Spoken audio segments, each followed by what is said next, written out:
दोस्तों नमस्कार, आप देख रहे हैं हेलो न्यूज वर्ल्ड। सोच बेहतर कल की नई खबर में आपका स्वागत है। जसवंत राम, सतपाल जी, सभी मेरे पार्टी के सम्मानित समर्पित कार्यकर्ता साथियों, गांव के आदरणीय बुजुर्गों, नौजवान दोस्तों, प्यारे बच्चों, माता पिता, आने वाली 5 अक्टूबर को इस रेवाड़ी का, इस प्रदेश का, इस देश के भाग्य का फैसला होना है। अब हम इस 5 तारीख को क्या निर्णय करें ताकि आपकी दी हुई शक्ति ठीक हाथों में जा सके। अगर आपकी दी हुई ताकत ठीक हाथों में जाएगी तभी देश का विकास होगा, प्रदेश का विकास होगा और अहिरवाल का विकास भी तभी होगा। अगर चली गई ऐसे लोगों के हाथों में जिन्होंने हमेशा क्षेत्रवाद को भाई बढ़ावा दिया, जिन्होंने भाई भतीजावाद को बढ़ावा दिया, नौकरी भी दी तो अपने परिवार में दी, अपने दामाद को दी, अपने भतीजे को दी, और भाई विकास भी कराया तो अपना कराया। 50 साल से ये क्षेत्र जो है एक ही आदमी निरंतर बनता आ रहा है। एक बार आपने रणधीर भाई को दिखाया था तो उसमें कुछ परिवर्तन नजर आया होगा, लेकिन 50 साल से एक जगह ही ये राजनीति ठहरी हुई है और आप ही में बना के लाया हूँ। 5 साल में मैंने दक्षिणी हरियाणा के लिए, कोसली के लिए, रेवाड़ी के लिए कितनी मांगे ही उठाई है। भले ही मैं वहां का विधायक था, क्योंकि 9 में मैं यहाँ से टिकट मांग रहा था, रणधीर जी को मिल गई। 14 में मांग रहा था, रणधीर जी को मिल गई। 9 में ही मैं जिलाध्यक्ष भी था। और भाई 40 साल से मैं यहाँ रह रहा हूँ, पुराने लोग तो सारे ही जानते हैं। और 40 साल से रह रहा हूँ, वो आज ये लाछन लगा रहे हैं कि ये भाग का है। मैं आ चुका था तो तुम लाछन लगा रहे हो। भाई आपके कप्तान साहब भी सारनवास में ही थे 2009 से पहले, तो वो भी बावड़ हल्के का गांव था। और 4 महीने पहले तुम राजरोपर ने ठाया फिर तो जिसका कोई एड्रेस ही नहीं। हाँ भाई, इसका पता आता ठिकाना था, बॉम्बे का था, यूपी का था, कहाँ था। तुम उसके लिए वोट मांग रहे थे। और तुम तो भाई इटली की महारानी के लिए वोट मांगते हो, वो भी हरियाणी है। तो हमसे क्या लाछन लगा रही है, बाहर का है कोई ऐसी बात? तो 5 साल का हम अपना लेखा जोखा लेके आए हैं। 50 साल का ये लेखा जोखा दिखा दे क्या किया है। हमने तो सदन में 40 बार बोला है। 40 बार में तो सरपंचों की आवाज बुलंद करने का काम किया हो, सरपंचों की ताकत बढ़ाने का काम किया हो। और सबसे पहले सदन में मैं बोला, यहाँ पंचायत मंत्री आया, सुनील भाई भी होगा उसमें, राम सिंह छाबड़ी भी होगा। सबसे पहले मैंने कहा था ये पहली इकाई है प्रजातंत्र की, इसको मजबूती प्रदान करो। और आखिर में मजबूती प्रदान करके रहे। और ठीक इसी तरह से नंबरदारों की भी आवाज उठाई, उनका भी मुझे लग रहा था कर देंगे, लेकिन वो 16 तारीख को आचार संहिता लगी। हमने 18 को सब नंबरदार बुला रखे थे सरबराह बनाने के लिए, नए नंबरदारों की उन्नति बढ़ाने के लिए। तो उसका भी हमने इसी तरह से जो मामले पे लगे हुए थे उनका भी पैसा बढ़ाने का काम किया। और 1,20,000 लोग जो SKRL में थे उनको भी पक्के की गारंटी देके 58 साल तक उनको कुछ छेड़ेगा नहीं, उसकी गारंटी भी दिलाने का काम किया। और ये क्षेत्र तो भाई आपको पता है बैकवर्ड का ज्यादा है, बैकवर्ड A भी है और B भी है। मैंने दोनों की आवाज बुलंद कर क्रीमी लेयर जो 6 लाख थी उस 8 लाख कराने का काम किया। और उसमें ना सैलरी इंक्लूड हुई और ना एग्रीकल्चर इनकम इंक्लूड की, ठीक नहीं करी। 8 लाख तो बढ़ाया, उसमें परसेंटेज 27% भी दिलाया। SKR में 27% बैकवर्ड की होगी वो भी बढ़ाया। 8% पंचायतों में बैकवर्ड को अपना हिस्सा मिले उसका भी प्रबंध किया, BCA का। और BCA का भी हमने 5% करा, वो भी पंचायतों में कि प्रजातंत्र प्रणाली का हिस्सा बने, तो हमने वो भी काम किया।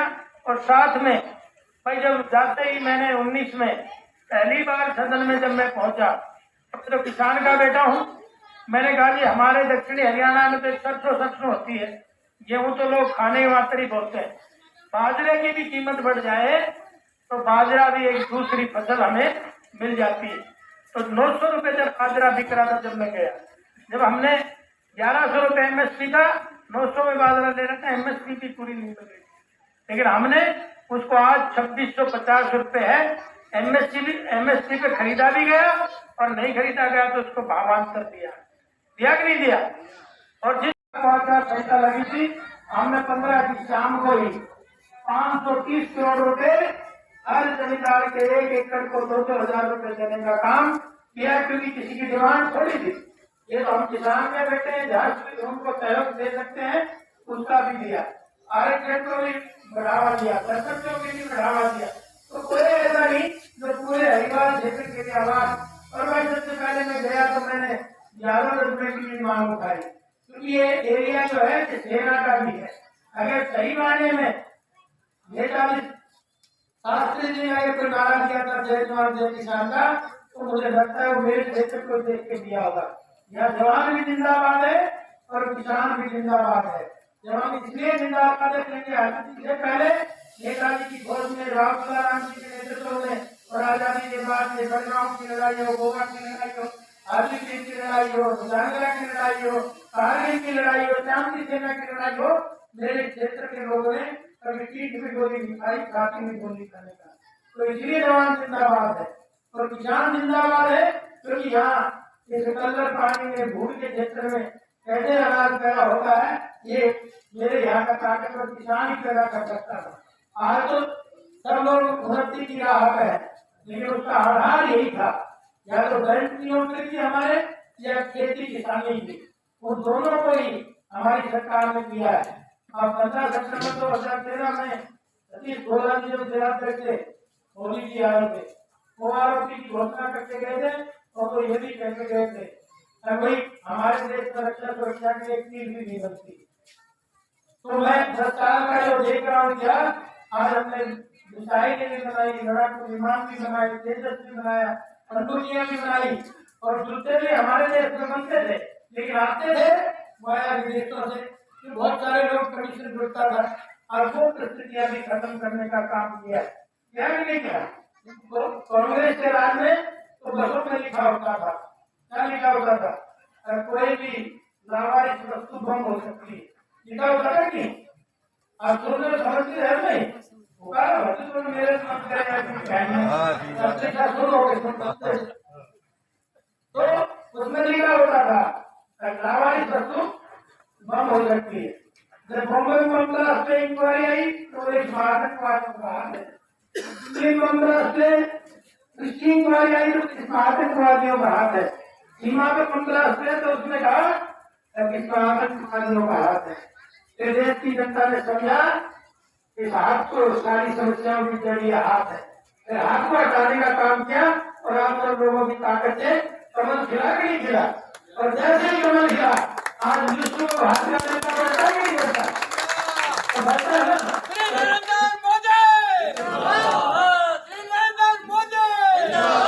और आई रोटी की बात तो 6,000 नौकरी देने में लगी है।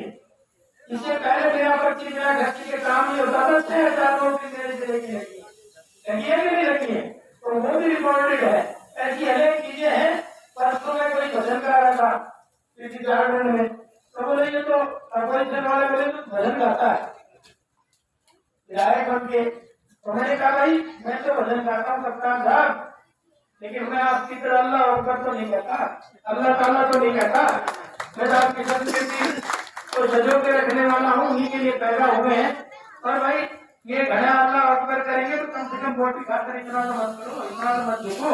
अकबराई हवा उड़ा जाए या शाम की रमन चैन है और हवा जब मार जाए ना मस्त जी, तो आपको पता है शरीर काम नहीं करता, तो ये ओपरी हवा आएगी तो ये अमन चैन को बिगाड़ेगी। स्थिति में तो ओपरी ना हो, इन्होंने तो ओपरी पढ़ाई नहीं देखी है, लेकिन आने वाली पीढ़ियों की चिंता हम करेंगे कि नहीं करेंगे? उनको सुखद माहौल देंगे कि नहीं देंगे? उनकी चिंता है। तो इसमें कहना चाहता हूँ, और ये कहता है कि भाग का है, मैं तो रेवाड़ी आपसे 2 किलोमीटर दूर ही सोया हूँ ना, तुम्हारा विधायक देख रहे ना कहाँ सोता था आगे, अरे जूते कर जाएंगे 26वीं मंजिल पर चढ़ते उतरते, पता नहीं चलेगा विधायक कहाँ है। और मैं तो यहाँ सोया हूँ, और ये जो गलियारा आप देख रहे हो 30 मीटर का, जमीनें भले ही पहले लेनी हो सरकार ने एक्वायर कर ली हो, लेकिन भाई इसको बनवाने का श्रेय भी मेरे को जाता है, क्योंकि अजीत बालाजी जोशी थे हमारे यहाँ डीसी रह के गए थे, और डीसी रह के गए थे तो वो चीफ एडमिनिस्ट्रेटर होना थे। तो मैंने कहा कि आप वहाँ कर्म भूमि थी आपकी रेवाड़ी, तो थोड़ी राहत शर्म तो भाई कर दो। तो क्या करना है, मगर जमीन तो एक्वायर कर ही रखे आपने, पैसे दे रखे, इसके 500 करोड़ रुपए सैंक्शन और कर दो, ताकि 120 मीटर का लंबा चौड़ा रोड बने और अंदर से रेवाड़ी जी के को सेवा करते हुए, देखिए कि नहीं, तो इस पे काम चल रहा है कि नहीं चल रहा। इसी तरह से मेट्रो का प्रोजेक्ट की लाइफ लाइन बनने वाली है, उसको भी हम चाहेंगे रेवाड़ी टच करके बावड़ जाए। और इसी तरह से कॉलेज का भी हमने यही जमीन कर ली है, उसकी भी बिल्डिंग बनवाएंगे, दोनों बस स्टैंडों की भी हमने, बल्कि धार में लाकर हमने 13 करोड़ रुपए सैंक्शन करा दिए। जैसे ही 3 महीने बाद जो उसकी टेंडर प्रक्रिया है, आचार संहिता हटेगी, उसका काम बनना शुरू हो जाएगा। इसका रेवाड़ी का भी बस स्टैंड का पैसा अलॉट करा दिया है, उसका टेंडर भी लगेगा।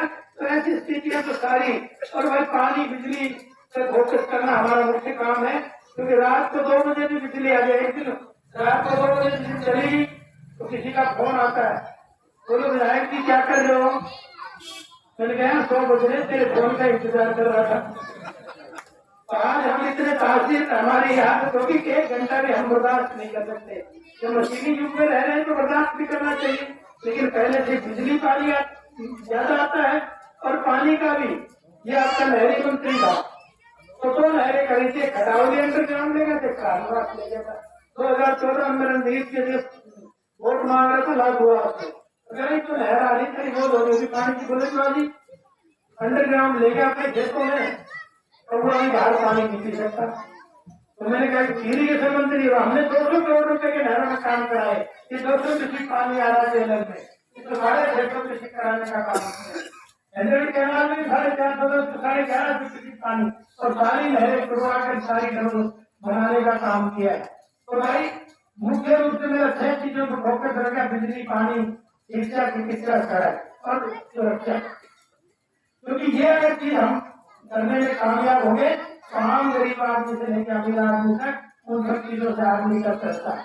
तो इसलिए ज्यादा न समय लेते हुए तो सम्मान जितनी पकड़ी आपने बांधी, निश्चित तौर पर बांधने वाला इसकी कीमत जानता है, लेकिन बनवाने वाला भी बड़ी पंचायत के लिए वादा लेके जाता है, अगर आपकी आम बाम चाह की पकड़ी का कभी सम्मान कम नहीं होने दूंगा, इसको बढ़ाने का काम करूंगा। क्योंकि आपने 5 साल मेरा जीवन भी देखा, कोई व्यक्ति ये कहते लक्ष्मण यादव ने किसी से 5 पैसे लिए तो हम राजनीति छोड़ देंगे, कोई व्यक्ति ये कहते लक्ष्मण यादव विधायक बनने के बाद किसी से भटक के चलाओ, कोई ये कहते हमारी मरोड़ की गाड़ी है, कोई ये कहते हमारा रिश्तेदार विधायक का कोई रिश्तेदार आके कोई कहता है, कोई मेरा यार दोस्त मेरे कार्यकर्ता कोई आगे कहते हैं। तो यही तो है, इसी अनुशासन में तो दिए, आगे भी इसी अनुशासन में हम 5 साल लेंगे, तो 5 तारीख तक तुम नोटा मार दो, फिर 5 साल खोपा का मेरी गारंटी दे देता। और ये कहते हैं भाई ये लक्ष्मण यादव तेरे सामने तगड़े पड़े हैं, मैंने कहा किस चीज में तगड़े पड़ते हैं, बोलो पैसा बहुत है इनके पास, पैसा पहले लूटते हैं और चंद ठेकेदारों के माध्यम से वोट खरीदने का काम करते हैं। मैंने कहा अगर वोट खरीदी जाती तो टाटा बिरला इस देश के मालिक नहीं होते, चाय बेचने वाला देश का प्रधानमंत्री बन सकता था क्या? वोट खरीदी जा सकती है क्या? हमारा कोई सम्मान खरीद सकता है क्या? हमारी कोई ताकत खरीद सकता है क्या? एक बाबा से कहने लगे, बोला बाबा ये ले 5,000 रुपए मेरे को वोट देना, तो बाबा छुट्टे बोला भाई मुझे पैसे की जरूरत नहीं है, तो बोला फिर बोले चला लाने बाजार से तो मैं तेरे को वोट दे दूंगा। और वो मार्केट में गया तो गले की कीमत 8,000 रुपए थी, 80,000 रुपए, 80,000 कीमत थी, तो वापिस आया, बोले बाबा 5,000 और ले वोट की जरूरत, तो बोले मैंने कहा पैसे की जरूरत नहीं है, घर ला दे, तो मैंने कहा बाबा गधा तो 80,000 रुपए का आता है, तो बोले भाई मेरी गधे से भी कम कीमत है क्या? तो ये खरीदने वाले समझ लेना चाहिए कि मेरा क्षेत्र का वोटर है, ये उस स्वाभिमान से जीता है, और आगे भी इसलिए आधार हमने आने वाली पीढ़ियों को देना है। तो इन लोगों से भी जो करना रहेगा, धन के ऊपर चुनाव जीतना चाहते हैं, हम तो आपकी सेवा करके चुनाव जीतना चाहते हैं। तो अंत में आप सबका एक बार उन्हें धन्यवाद, मेरी पूरी टीम का भी जो सुबह से लड़ी हुई है के साथ चल रहे हैं, तो उनका भी सबका धन्यवाद। जय हिंद, जय भारत। इतना इंतजार करके हमें सुना। आप सभी का बहुत बहुत धन्यवाद। अब मैं निवेदन करूंगा गांव के सरपंच से भाई सुनील आए हुए अतिथियों का धन्यवाद करें। बाहर से आए हुए सभी अतिथियों का व गांव से आए हुए मेरे बुजुर्गों का मैं बहुत बहुत धन्यवाद करता हूँ इस कार्यक्रम को सफल बनाने में। जय हिंद, जय भारत। लगातार जारी है, किस तरह का रिस्पॉन्स मिल रहा है? देखिए, जनसंपर्क अभियान में बहुत उमंग उत्साह है लोगों की, और इस बार रेवाड़ी में परिवर्तन की लहर चल रही है, और इस बार लोगों का मूड है कमल खिलाने का। मुझे लगता है कि वैसा ही उत्सव चल रहा है जैसा मेरा कोसली में चल रहा था। जी, अल्लाहू अकबर भी आ गया आज, कैसे ये आया बीच में, क्या कहेंगे इस बारे में?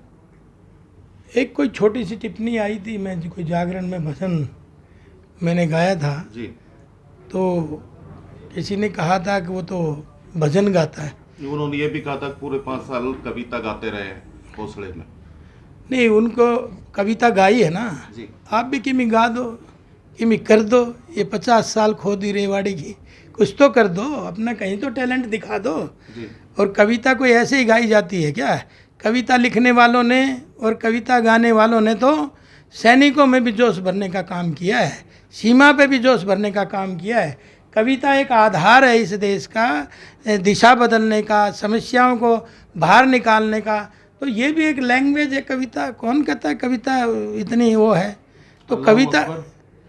भाई, जब कोई भजन पे टिप्पणी करेगा तो वो, मैं वीडियो देख रहा था इनकी, कैप्टन साहब की, उसमें उन्होंने अल्लाह ताला कर रहे थे। तो जब मेरे भजन पे कोई उंगली उठा सकता है तो मैं इनके भी उस पे चाल चलन पे उंगली लगता है कि ये वोट के लिए स्टंट है? वोट के लिए स्टंट होगा इनका। हम तो स्टंट ऐसा करते नहीं, हम तो अपनी भारतीय संस्कृति संस्कारों में पले बड़े हुए हैं और उसकी रक्षा करना हमारा काम है। एक कहते हैं कि वोट जरूर मांग रहे हैं, रेवाड़ी की विजन नहीं है उनके पास। कौन कह रहा है? विधायक जी कह रहे हैं, जो अपने यहाँ के विधायक थे पहले, चिरंजीव राव। भाई, विजन तो हमारे पास ही है, उनके पास विजन होता तो 50 साल में कर देते विजन को। कुछ तो दिखाते इसे। विजन क्या होता है? विजन बहुत बड़ा है हमारा है, हम तो अपना विजन साथ लेके चलते हैं। और आप हमारे विजन की तो हमने सब छपवा के लोगों तक बांटी, हमारा क्या विजन है। अब उनका विजन भी देख लिया और उनका सीजन भी लोगों ने देख लिया। दोनों देखने के बाद रेवाड़ी को तो कुछ प्राप्त हुआ नहीं, वो विजन कहाँ गया? इनेलो और बसपा उम्मीदवार हैं, उन्होंने आरोप लगाया कि कांग्रेस नेता जो है, जो विधायक से संबंध रखते हैं, उनको मुखबिर बताया है, क्या कहेंगे? कौन है मुझे नहीं पता, बीएसपी का कौन, इनेलो का कोई कौन लड़ रहा है, मेरे ध्यान नहीं है। जानकारी नहीं। हाँ, जानकारी। सोमानी साहब ने जो है एक बयान दिया है कि क्या? कैप्टन साहब जो है वो मुखबिर हैं, रहे हैं मनोहर लाल खट्टर के। अब वो तो उनको ज़्यादा जानकारी होगी, मैं तो इस बारे में क्या कहूँ आपको। एक यहाँ जो जैसे बाहरी का जो मुद्दा आया था, विधायक जी कहते हैं कि भी बाहरी उम्मीदवार हैं, तो उनको इस बारे में क्या सलाह देंगे? देखिए, रेवाड़ी के जो विधायक हैं उनको ये समझ लेना चाहिए, मैं 40 साल पहले रेवाड़ी में आया था, उसके बाद तो वो रेवाड़ी में पैदा हुए हैं, उसके बाद उनका जन्म हुआ है। तो भारी अब वो है कि मैं हूँ, ये तो जनता फैसला करेगी। फिर 2009 जो परिचमन से पहले उनका गांव सहारनवास भी भारी था, बावल में था, और बावल में होते हुए वो रेवाड़ी से लड़ते थे। वो करें तो ठीक है। और दूसरा, 3 महीने 4 महीने पहले पार्लियामेंट का चुनाव था, राज बब्बर जी का बता दें एड्रेस कहाँ का है, जिनके वो गीत गा रहे थे पूरे पार्लियामेंट में। वो भी मेरे ख्याल में इससे पहले जनता ने नहीं देखा होगा प्रत्यक्ष रूप में, वो भी बाहर का था। और जो इनकी नेता है वो कौन सी देश की है, वो भी बाहर की है। तो छाछ तो बोले छालनी भी बोला, जिसमें 70 चेक। एक रणदेव सिंह कापड़ा जी को लेकर, आशीर्वाद को लेकर बड़ी वो चल रही है।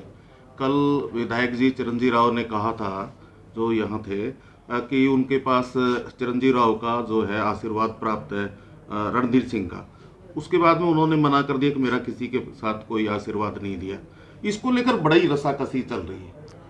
देखिए, कांग्रेस के लोग झूठ की राजनीति करते हैं, पिछली बार पार्लियामेंट चुनाव में आपने देखा संविधान के खतरा है, संविधान तोड़ेंगे, जी जी आरक्षण ख़त्म करेंगे। अब वो खुद ही अमेरिका में जाके राहुल बाबा कहते हैं आरक्षण ख़त्म होना चाहिए। हुड्डा के बयान भी आए कि आरक्षण ख़त्म होना चाहिए।